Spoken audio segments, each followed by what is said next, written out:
practices to become a better leader.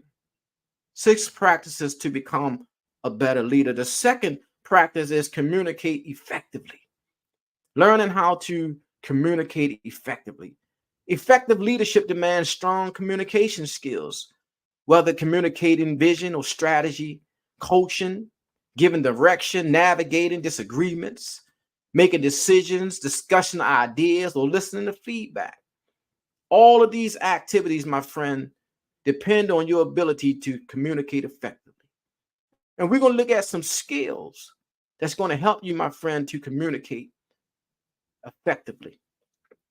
One is be approachable. Be approachable. Actively invite the ideas, opinions, concerns, and feedback of others, regardless of their job title or authority with the company. Listen and ask questions. You have to be approachable. You have to make yourself approachable. You have to have an open door policy. Allow people to express their ideas. Allow people to express their opinions. Allow them to express their concerns. Remember that they are, in fact, a part of the team. And you also have to answer to someone as a leader and even as a manager. And you want people to hear you. You want to express your concerns. You want to be able to express your ideas. So invite other people, to express their concerns and invite them to express their ideas. Because it may very well be the answer, my friend, that you're looking for. It may very well be the answer, to the problem that you've been scratching your head to. So open yourself up, because once again, my friend, they are part of the team. And it doesn't matter what their position is. They are part of the team. Allow them to participate. The next thing is keep communication channels open. Create multiple channels for sharing and testing ideas. Encourage innovative thinking and support ways for people to suggest and cultivate new ideas. Keep communication channels open. Create multiple platforms and channels so people can communicate with you. There are so many, different channels. You can use YouTube, Facebook and Instagram. It's so many different platforms, that you can use and utilize them. Utilize those platforms, so people will be engaged. Whatever you do, my friend, don't give people an excuse. And we know that, some of the younger generation now, they're using different platforms. So if you're not up to date and up to speed, then that's what you have to do. Microsoft have so many different, platforms that you can use. So many different platforms that you can use to communicate with your team, and keep that communication open. Suggestion boxes and things like that. Leave it open, my friend. Keep communication channels open. And when we talk about communicating, we're not just talking about communicating in a sense of communicating. We're talking about having the ability to connect with those in which you are communicating with. Coming down to where the people at, meeting the people where they're at, wherever they be, reach them. If they on Facebook, reach them. If they on Instagram, reach them. If they on LinkedIn, reach them. Whatever platform you have to use, reach them. But keep those communication channels open, my friend. The next thing is let information flow freely. Be transparent and give people the information or knowledge they need to make informed decisions and do their job better. Let information flow freely. Listen, my friend, we want to be a river and not a reservoir. A river, the water continues to flow. A reservoir, the water is contained. You don't want information that's going to allow the organization to expand and grow. You don't want that information to be contained. You want that information, my friend, to continue to flow. Give people what they need so they can be effective at what they do. And that's one of the first things, that you should ask an employee as a manager. What do you need? What do you need so that you can do what you need to do? What do you need in order for you to be exceptional? What do you need in order for you to be great?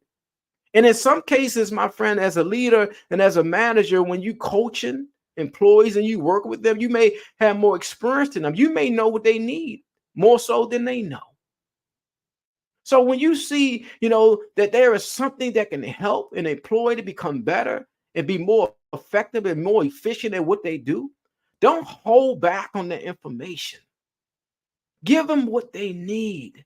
That's going to allow their job, my friend, to be more easier. And trust me, my friend, it's going to take a lot of stress off you. So allow that information to flow. Be transparent.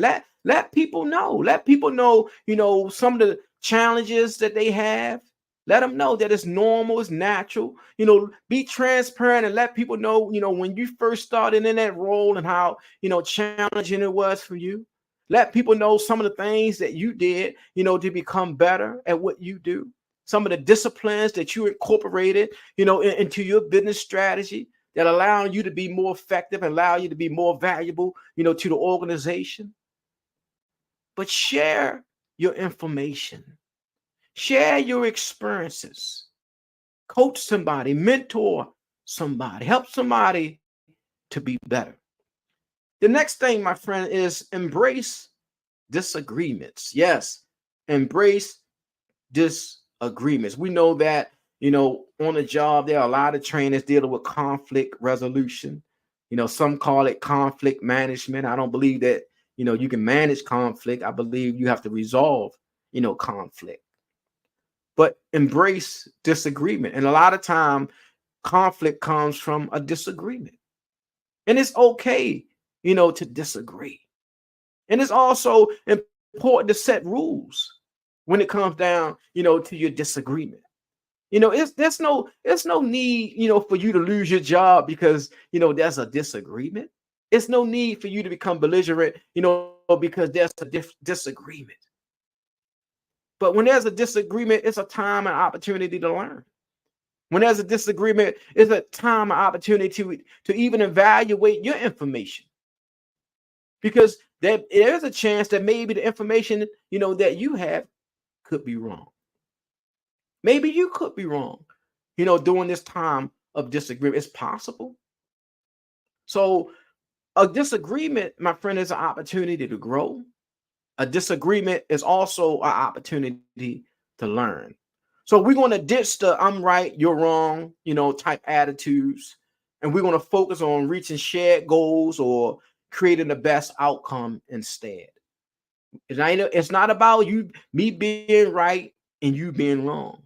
Once again, we keep the big picture in mind. How do we resolve this issue? How do we fix this problem? Also, we want to continue to encourage, critical thinking and invite questions or concerns about all ideas. Be open to learning from your team. Yes, be open. Don't allow, your titles. You don't allow your titles, to cause you to be arrogant.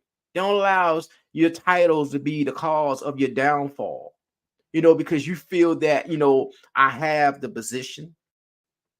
Once again, we talked about, you having the opportunity but lack the ability. Because there's always going to be someone that knows something that you don't know. Just because you have the title, that doesn't mean, my friend, that you know it all. Because no one knows it all. So be open to learning from your team. It doesn't matter who it is. Who it is. Put some things on the board. Write some things on the board, write some problems, some situations on the board, and allow your team to brainstorm, and figure some things out together, so that you can continue to learn and grow, from your team. Get them involved, in some of the assignments that you may have, as a leader, as a manager. Get some of your team members involved. Get a fresh set of eyes on it and ask them, what do they think about that? If you was in a leadership role right now, you're talking to your employees, asking them, what do you think about this? How do you feel about this? How would you handle, this situation? If you was me, if you were the manager, how would you handle this? and be open, my friend.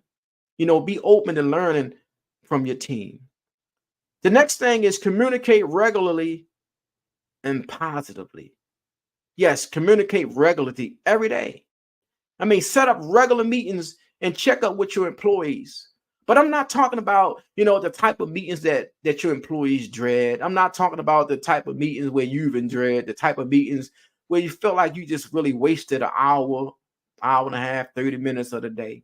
No, I'm talking about, the type of meeting where you're checking in. You're checking in, and we're talking about, those different communication channels that you can use, to communicate to your team, and communicating, with them regularly, just to check in. It don't have to be a long meeting. It can be a brief 10-15 minute lunch and learn. Just giving your team, a principle that they can think about. 10-15 minutes, allowing your team, to talk about, the vision of the organization and where they fit in that particular vision. So we're talking about communicate regularly and positively. So we're going to approach challenges with optimism and enthusiasm, because you're going to have some challenges. Every organization, you're going to have some challenges. But it's the attitude that we have, my friend, when we approach those challenges, when we face those challenges. As a leader, it's the glass half full or it's the glass half empty.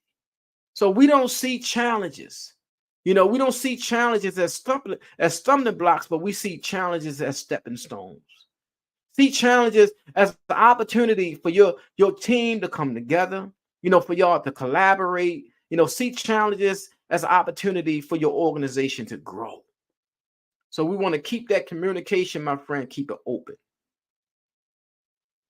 So developing excellent communication skills is absolutely essential to effective leadership. The leader must be able to share knowledge and ideas, to transmit a sense of urgency and enthusiasm to others. If a leader can't get a message across clearly and motivate others to act on it, then having a message doesn't even matter. So it doesn't even matter, my friend, if you have a message. It doesn't matter if you have a word. It doesn't matter even if you have the answer.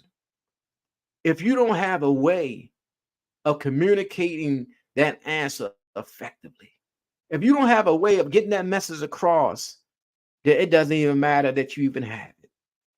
So look at all, the different platforms that you have. Let's look at all the different ways in which you can communicate effectively so that you can get the desired results that you're looking for. I'm going to say that again. Communicate effectively so you can get the desired results that you're looking for. So you want to always keep the results in mind. In this conversation, in this lunch and learn, in this meeting, this business meeting, what is it that I'm trying to accomplish? What is it that I'm trying to accomplish, after this meeting? What is it that I'm trying to get people to